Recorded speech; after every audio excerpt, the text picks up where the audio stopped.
کہ جو اسلام نے نظام قرار دیا ہے اس نظام میں جو مال اللہ کے لیے دیا جائے گا اس کو اگر اجمالی طور پہ اگر دیکھا جائے تو تقریباً 4 طرح کے مال ہیں،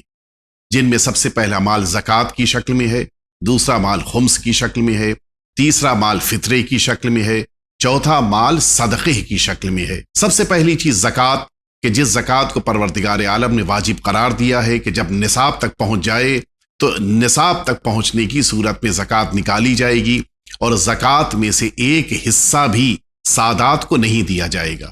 سارا مال ان افراد کو دیا جائے گا کہ جو غریب ہیں اور غیر سید ہیں۔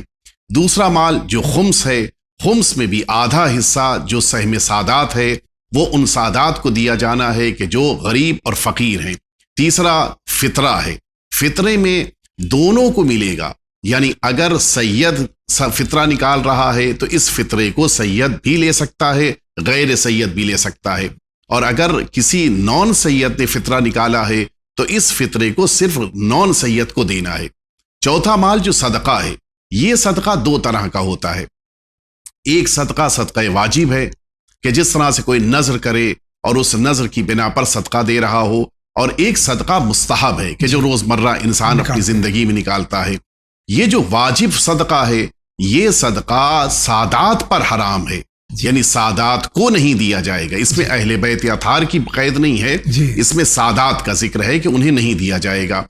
اور ادھر سے وہ صدقہ کہ جو ہر روز انسان مستحبی شکل میں نکال رہا ہے، اگر یہ چھوٹی مقدار میں ہے تو اس چھوٹی مقدار کو بھی سادات کو نہیں دینے کے لیے ہمارے مراجع کرام نے کہا ہے۔ لیکن اگر یہ صدقہ کہ جو مستحبی ہے یہ صدقہ نون سادات کے لیے ہے کہ انہیں دیا جائے گا، تو اب اس طرح سے اس نظام میں زکوٰۃ نون سادات کے لیے، وہ خمس کے جو سہم سادات ہے وہ صرف سادات کے لیے، لیکن وہ حصہ کہ جو سہم امام ہے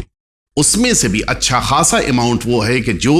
سادات اور نون سادات سب تک پہنچتا ہے۔ ایک بیمار ہے یا پڑھائی کے لیے اس کے پاس اخراجات نہیں ہیں، شادی کے اخراجات نہیں ہیں، یا مثال کے طور کے اوپر بیوہ ہے، ضرورت مند ہے، ایسے افراد، یا ہاسپٹلز بنائے جائیں یا اسکولز بنائے جائیں، ان جگہوں پہ جب یہ سہم امام اجازت سے خرچ کیا جاتا ہے تو اس کا فائدہ ساری امت کو، ساری قوم کو ملتا ہے۔ اور جہاں تک اس فطرے کی بات ہے، فطرے میں دونوں مشترک ہیں،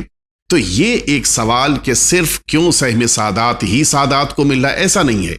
بلکہ ایک حصہ ہے جو سادات کو مل رہا ہے، ورنہ بقیہ اسلام کے نظام میں جو مال ہے وہ ساری امت پہ تقسیم کیا جا رہا ہے، اس میں کسی طرح کا کوئی فرق نہیں کیا گیا ہے۔ دوسری بات میں یہ عرض کر دوں کہ وہ صدقہ کہ جو حرام قرار دیا گیا مستحبی بھی، وہ اہل بیت اطہار کے لیے ہے، بقیہ افراد کے لیے صدقہ واجب کو حرام کیا گیا ہے، ورنہ نارملی جو صدقے نکالے جاتے ہیں یہ چونکہ مستحب ہیں، لہٰذا ان صدقوں کو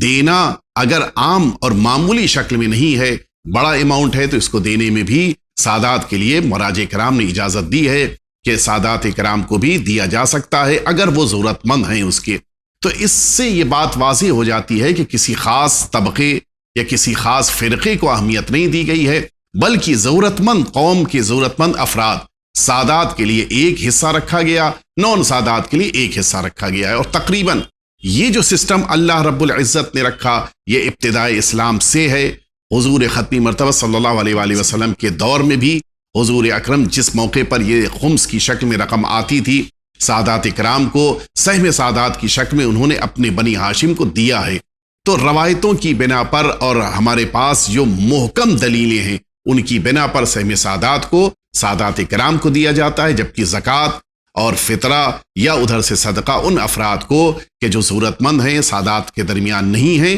انہیں یہ رقم دی جاتی ہے۔ بہت بہت شکریہ